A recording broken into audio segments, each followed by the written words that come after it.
y estamos con Emilio Godoy, es periodista de IPS Noticias y presentas, Emilio, una nota, un reportaje en pie de página y también en IPS, por supuesto, que me llama mucho la atención y queremos que nos comentes un poco más sobre este tema. La nota que publicas en pie de página y le invito a que la leas se llama Pioneros mexicanos del carbono azul avanzan pese a falta de apoyo público.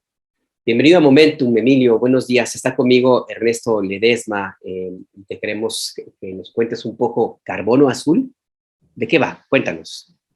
Buenos días, Alberto y Ernesto. Muchas gracias por invitarme a su programa.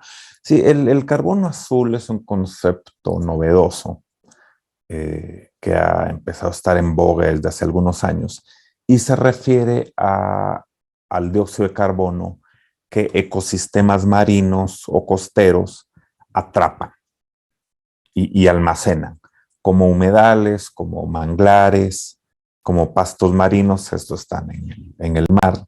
Entonces hay una creciente ola de estudios científicos sobre estos ecosistemas y su capacidad para capturar carbono y por ello contribuir en la lucha contra la crisis climática.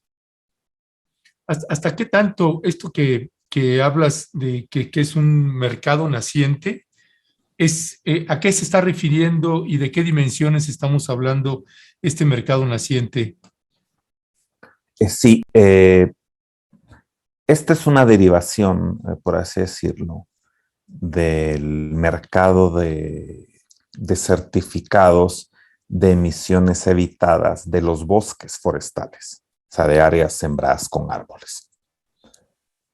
Y esto tiene ya algunos años. En México hay algunos proyectos exitosos en Chiapas, en Oaxaca, también en otras partes del mundo. Entonces esto se traslada a estos ecosistemas marinos a los que hago referencia.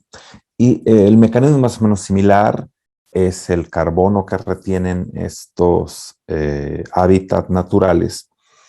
Se miden, en este caso, el carbono que está almacenado en los troncos, en las ramas, en las copas de los manglares. Y entonces, con esta medición, los dueños de los manglares, que en México en su mayoría son comunidades, ejidos, pueden emitir bonos de carbono y venderlos en el mercado internacional voluntario. Aquellas empresas que no tienen límites obligatorios. Una empresa, un individuo dice, bueno, pues yo debo reducir 10 toneladas de carbono, entonces si no las alcanzo, si solo reduzco 7, puedo buscar dueños de créditos de carbono en muchas partes del mundo, Colombia, Brasil, México, y compro los 3 restantes. Entonces hago esa contabilidad. Hay algún debate muy fuerte, pero así funciona este mercado. Como para entender un poco, porque debo confesar que al principio yo tenía mi duda, carbono azul es como algo más, digamos, sólido. No, por lo que entiendo es a lo que se refiere a este carbono azul, es la capacidad que tiene el que se conserven y se incrementen espacios como los manglares. ¿Y por qué? Porque tú lo mencionas en el reportaje que publicas en pie de página y en IPS Noticias. El manglar absorbe de 5 a 10 veces más CO2 que un bosque tropical o cualquier otro bosque. Por eso, entonces, Así es. Y el valor, pues, de la preservación de los manglares, porque son más efectivos para combatir la contaminación y, por lo tanto, un mercado se referiría a la inversión para que haya más manglares o para que se protejan los que ya hay y se reforesten los que sean afectados, como ocurrió en Yucatán, Emilio. Sí es por ahí la cosa, ¿verdad? Sí, el azul es por el color del agua, ¿no? Y las áreas marinas. Y como bien dices, se trata de una herramienta para fomentar el cuidado de los manglares y otros ecosistemas marinos y aumentar esas zonas bajo protección. Eso es importante, ¿no?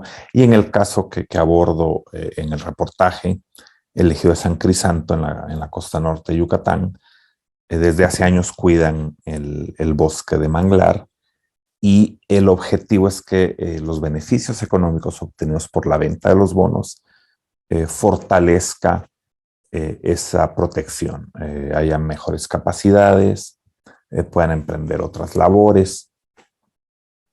Ese es el objetivo de vender estos créditos de carbono, Alberto y Ernesto. Por qué se le dice carbono lento? Bueno, esa es una figura que yo uso en el reportaje, porque su desarrollo toma tiempo. El proceso desde la medición hasta la verificación de un tercero que te dice sí, en efecto, tus cálculos son precisos, en tal área de manglar hay tantas toneladas de carbono, entonces doy fe de que esas mediciones son verídicas, son reales, son precisas. Todo eso toma de 3 a 5 años, vean lo que le toma a San Crisanto hacerlo. Y eso que ellos tienen una experiencia en cuidado de manglar desde hace muchos años y que han tenido acompañamiento científico, ¿no?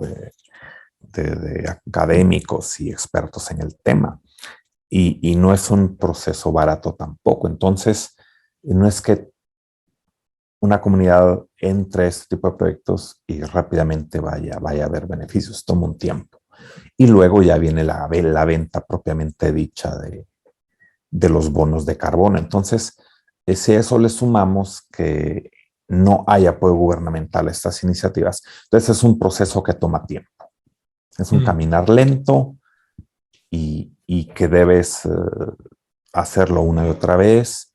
Como digo en el reportaje, prueba y error, ves que funciona, que no funciona, elegir la plataforma más adecuada, los parámetros más idóneos para el área, y eso toma tiempo.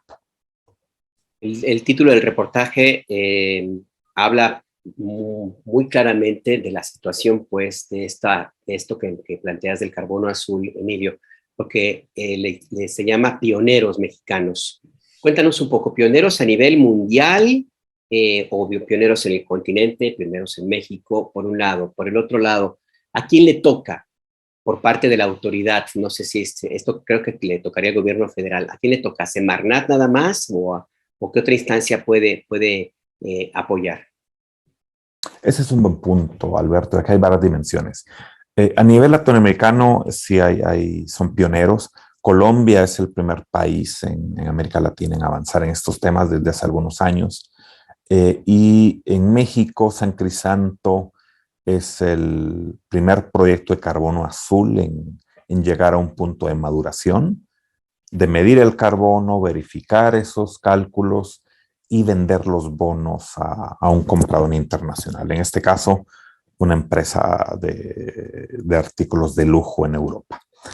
Y a quien le toca, sin duda, es a Semarnat, porque es la cabeza de la política ambiental nacional. Y uno de sus organismos es la Comisión Nacional de Áreas Protegidas. Le corresponde una buena porción de manglares en el país, más o menos la mitad aproximadamente. Ahí hay una buena cantidad de superficie que tiene que ver con AMP. Sin embargo, no hay herramientas de política para fomentar este tipo de proyectos. Hay cuestiones enunciativas como la estrategia de cambio climático en áreas naturales protegidas, lo que dice la política climática de México, que está en reconstrucción y que México debe presentar este año pronto, pero no hay nada más allá de eso. No hay financiamiento otorgado a este tipo de proyectos desde el lado gubernamental, por ejemplo, desde CONAFOR o desde CONAMP. Hay acompañamiento científico que es importante, eso es valioso, pero nada más. Entonces, esto influye en apoyos, en construcción de capacidades y otros proyectos que están en el horno, que enumero hay algunos en el reportaje, se enfrentan a las mismas barreras, porque esto cuesta tiempo, cuesta dinero, y si no hay un apoyo gubernamental federal, ¿cómo lo van a hacer? Es cuesta arriba, ¿no? Entonces sí, este tipo de iniciativas necesitan acompañamiento federal, desde muchos ángulos, desde políticas financiamiento, acompañamiento científico. Y hay un punto aquí muy importante. México construye el mercado nacional de carbono, que debería operar en 2023.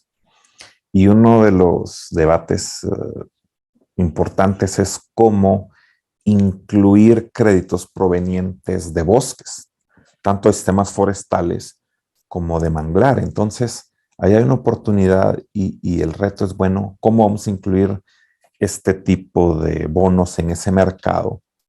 ¿Qué parámetros vamos a usar? Y ese tipo de cosas. O sea, no es un asunto menor. Ya, pues Emilio Godoy, te queremos agradecer muchísimo que nos hayas tomado la llamada.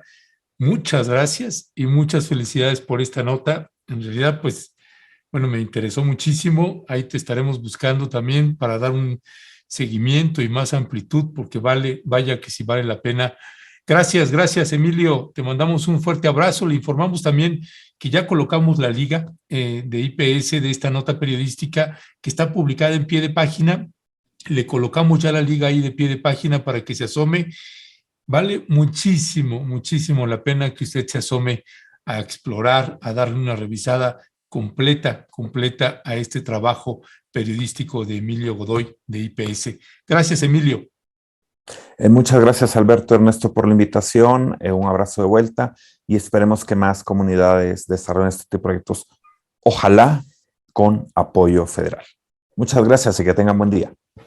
Buen día, gracias, Emilio. Hasta luego.